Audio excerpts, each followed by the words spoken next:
जय हिंद दोस्तों। जैसे कल मैंने आप लोगों से बात करी थी कि आज राहुल गांधी और इनके परिवार वाल के बारे में पूरी बात बताऊंगा। सबसे पहले गांधी जी, जो महात्मा गांधी हैं, उन्होंने लकड़ी ली हिंदुओं से जो पाकिस्तान से माइग्रेटेड आए थे, उनसे फालतू के पंगेबाजी करी। तो नाथुराम गोडसे ने लकड़ी दे दी। मेरा लकड़ी देने का मतलब क्या है? जो चिता में लकड़ी दी जाती है, ठीक है? पहले समझ लेना, कोई गलत बात मत सोचना। उन्होंने उनके लकड़ी दे दी। अब नेहरू जी आए, वो जैसे तैसे निपट गए। खैर, अब आ गई इंदिरा जी। उन्हें भी लकड़ी का बहुत शौक था, तो उन्हें भी लकड़ी दी गई। उन्होंने बहुत ज़बरदस्त लकड़ी ले ली पाकिस्तान के बीच में टांग अड़ा के। भाई बाकी उनका इंटरनल मामला था, पाकिस्तान बांग्लादेश का मामला था। तुमने फौज भेज के वहाँ पंगेबाजी करवा दी।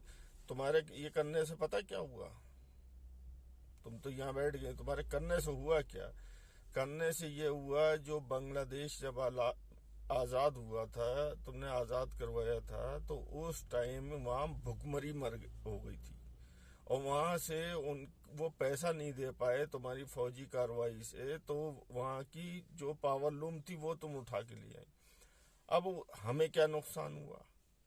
ठीक है, तुमने तो ये सोच लिया मैंने बहुत मान कर। अरे यार, किसी के देश का इंटरनल मामला, वो आपस में निपटे, तुम्हें क्या चौधरी बन रही हो? हुआ ये कि वहां से जो माइग्रेटेड, जो परेशान हो गए, वो बंगाल में आ गए, कलकत्ता में आ गए। ठीक है, हमारे इंडिया में आ गए। उस टाइम बहुत आए, और सारे देश में उस टाइम के अगर कोई लोग होंगे तो उन्हें पता होगा, बांग्लादेशी इंडिया के अंदर हर कोने में भरा हुआ था। जो आज आज इस टाइम सत्ता में भी हैं, सरकारी दफ्तरों में भी हैं, हर जगह हैं, और इंडिया की नेशनलिटी ले ली। ठीक है, तुमने वो पंगा लकड़ी ली। उसके बाद में तुम्हें चैन तो थी नहीं लकड़ी लेने की, तुमने एक लकड़ी गलत ले ली। तुमने सिखों से लकड़ी ले ली। और सिख ऐसी कौम है कि जो कभी माफ नहीं करती है, वो हाथों हाथ तिया पाछा कर दे। उन्होंने तुमने उनके गुरुद्वारे साहब के ऊपर इतना बड़ा अटैक करा, बहुत कुछ गलत उनके साथ करा। उन्होंने हाथों हाथ तुम्हारे लकड़ी दे दी, तुम भी निपट गई। अब राहुल जी, तुम्हारे पिताजी आते हैं। तुम्हारे पिताजी ने क्या करा है कि बाबरी मस्जिद और राम जन्मभूमि का जो मसला था, वहां जाके ताला खुलवा दिया। अरे यार, ताला पड़ा हुआ था इतने दिन से। हिंदू भाई भी शांति से रह रहे थे, हम भी शांति से रह रहे थे, दोनों पक्ष शांति से रह रहे थे। बातचीत या जैसे भी मसला होता वो निपट जाता। नहीं, तुम गए वहां पे, खोल दिया। अब भाई अटल बिहारी वाजपेयी जी और लाल कृष्ण आडवाणी जी और मोदी जी, भाई जाहिर सी बात है, ये हिंदू हृदय सम्राट है, इनको तो चाहिए था। ये पहुंच गए, और पहुंचने के बाद में कार्रवाई करी। देखो, आज राम मंदिर भी बन गया।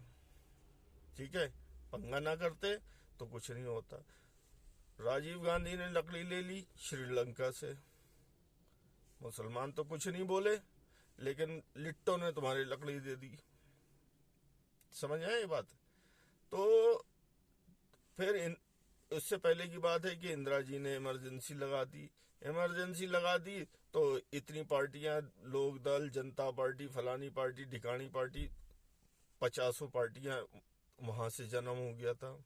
ये सब तुम्हारा ही करा धरा है, ये किसी और का करा धरा नहीं है जो आज तुम्हारे सामने आ रहा है। ठीक है, उसके बाद राजीव गांधी ने लकड़ी ली, उनके लकड़ी हो गई। अब भैया, तुम आए हो सबसे बढ़िया में लगते हो। तुम कहते हो भारत जोड़ो यात्रा। भाई, भारत टूटा कब था? भारत टूटा कब था? जो जोड़ने, कोई चीज अगर टूट जाती है, कोई कांच, कोई कप, कोई प्लेट, कोई चीज टूट जाती है, तो उसे जोड़ा जाता है। हमारा भारत टूटा ही नहीं था।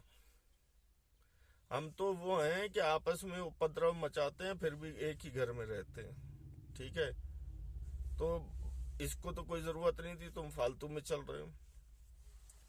अब रह गई बात ये कि राहुल गांधी मुझे अच्छे क्यों लगते? कि इन्होंने वंश का नाश ही कर दिया, कि इनके बाद में कोई गांधी परिवार ही खत्म हो जाएगा। ना इसने ब्याह करा, ना बच्चे होंगे, ना परिवार बढ़ेगा। तुम्हारी तो कहानी निपट गई। तुम्हें लकड़ी मिले या ना मिले, तुम तो निपट गए, और इन्हीं सपनों में निपट गए कि मैं प्रधानमंत्री बनूंगा। अच्छा, अब चलो, मैं मोदी का कोई चमचा नहीं हूं, हालांकि विरोधी मानो मेरे को, लेकिन एक बात बता देते हैं।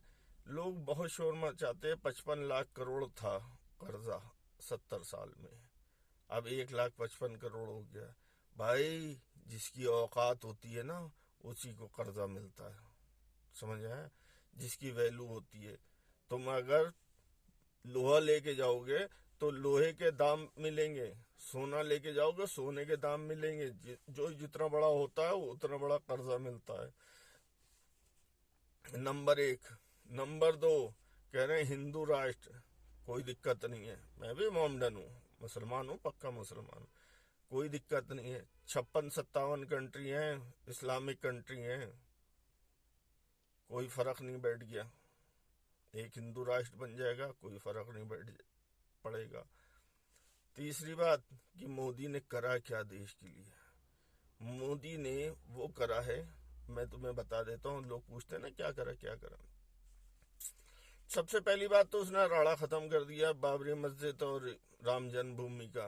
अब उस पर कोई लड़ाई होनी नहीं है, जो होना था वो मामला खत्म हो गया। दूसरी बात, आयुष्मान भारत का इसने वो चलाया था, दवाई की दुकानें खोली थी। मैं कंप्लीट उस बात को नहीं बता पा रहा हूँ।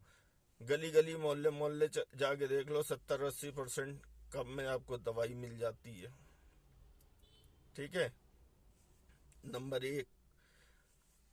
नंबर 2 कि अब इस टाइम ये जो कहते हैं कि हंगर इंडेक्स इतना ज्यादा है, ये है, महंगाई इतनी ज्यादा है, तो भाई साहब अपनी सरकारों में जरा ढूंढ के देख लेना 10 साल में कितना महंगाई बढ़ी, कितना वो हुआ। ठीक है, कश्मीर का मुद्दा खत्म। ऐसा नहीं है कि किसी को काम नहीं मिल रहा, किसी को कारोबार नहीं मिल रहा है। और ये जो कहते हैं ना प्राइवेट कर दिया, सब कुछ बेच दिया, बेचा ऐचा कुछ नहीं है।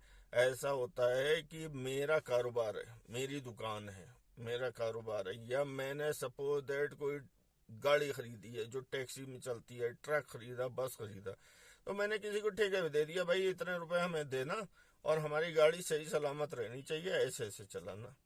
तो मेरे भाई, इन बातों को समझो पहले पूरी तरीके से, ये रोडों पे आके चिल्लाओ नहीं। और धन्यवाद राहुल जी, तुमने बयान नहीं करा, तुम्हारा तो खेल खत्म हो गया। तुम्हें लुगाई तो अपनी ढूंढ नहीं पा रहे हो, अपना घर तो बना नहीं पा रहे, देश को क्या घंटा बनाओगे? तुम ऐसे धक्के खाते रहो। 400 पार मोदी ने कह दिया तो पक्का हो ही जाएगा। ये जितने कौए हैं ना, जितने मेंढक टेटे टेटे कर रहे हैं, ये सारे घुस जाएंगे, ये कहीं ना मिलेंगे 5 साल तक। धन्यवाद।